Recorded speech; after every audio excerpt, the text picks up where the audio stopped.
1959 সালে সম্পূর্ণ বাঙালি উদ্যোক্তাদের দ্বারা প্রতিষ্ঠিত তৎকালীন ইস্টার্ন মার্কেন্টাইল ব্যাংক লিমিটেডের সফল উত্তরসূরি, ব্যক্তিখাতের সর্বাধিক সম্প্রসারিত আজকের পূবালী ব্যাংক লিমিটেড। দেশের উভয় অংশের মধ্যে অর্থনৈতিক বিকাশের অসমধারা অব্যাহত থাকায় তৎকালীন সময়ে কিছু সংখ্যক বাঙালি ব্যবসায়ী, শিল্পপতি ও সমাজসেবী বন্দর নগরী চট্টগ্রামে দি ইস্টার্ন মার্কেন্টাইল ব্যাংক লিমিটেড নামে পূর্ব পাকিস্তানের প্রথম তফসিলি বাণিজ্যিক ব্যাংক প্রতিষ্ঠার সিদ্ধান্ত নেন। এবারে সংগ্রাম আমাদের মুক্তির সংগ্রাম, এবারে সংগ্রাম স্বাধীনতার সংগ্রাম।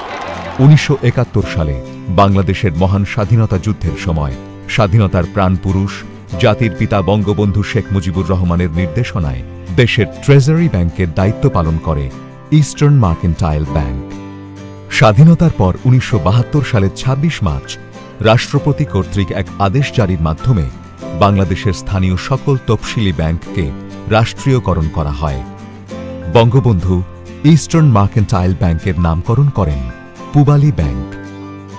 পূবালী ব্যাংক বিরাষ্ট্রীয়করণের সকল সিদ্ধান্ত অনুযায়ী 1983 সালের জুন মাসে ব্যাংকটিকে একটি পাবলিক লিমিটেড কোম্পানিতে পরিণত করা হয়। বাংলাদেশের কোটি মানুষের অর্থনৈতিক কর্মকাণ্ড ও জীবনযাত্রার সাথে ওতপ্রোতভাবে মিশে আছে পূবালী ব্যাংক লিমিটেড। 473টি শাখা আর প্রায় 8,500 সুদক্ষ কর্মী বাহিনী নিয়ে পরিচালিত প্রাইভেট খাতের বড় bank Pubali bank.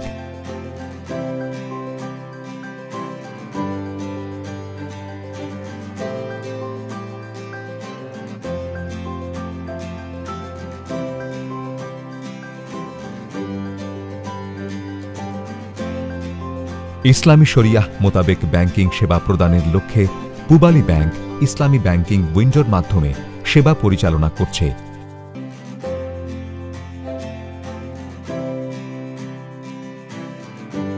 Pubali bank শুধু একটি আর্থিক প্রতিষ্ঠানই নয়, এটি আমাদের ইতিহাসের অংশ, বাঙালির প্রথম ব্যাংক। বাংলাদেশে পূবালী ব্যাংক লিমিটেড প্রথম ব্যাংক যারা নিজস্ব জনবল ব্যবহার করে real time online banking software প্রস্তুত করেছে। এই সফটওয়্যার ব্যবহার করে ব্যাংকের সকল শাখা অনলাইন নেটওয়ার্কের আওতায় এসেছে। প্রজন্ম থেকে প্রজন্মে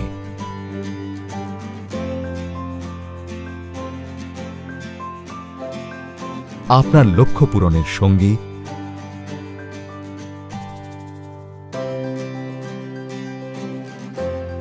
অগ্রযাত্রার অংশীদার,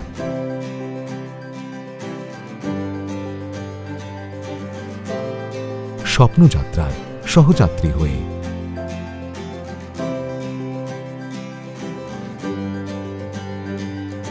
দেশ ও জাতির উন্নয়ন ও প্রগতির সহযোগী হয়ে,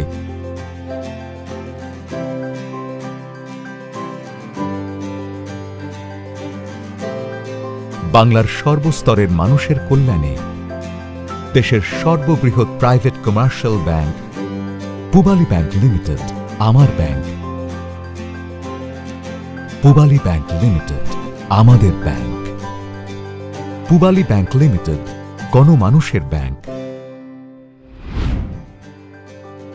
পূবালী ব্যাংক লিমিটেড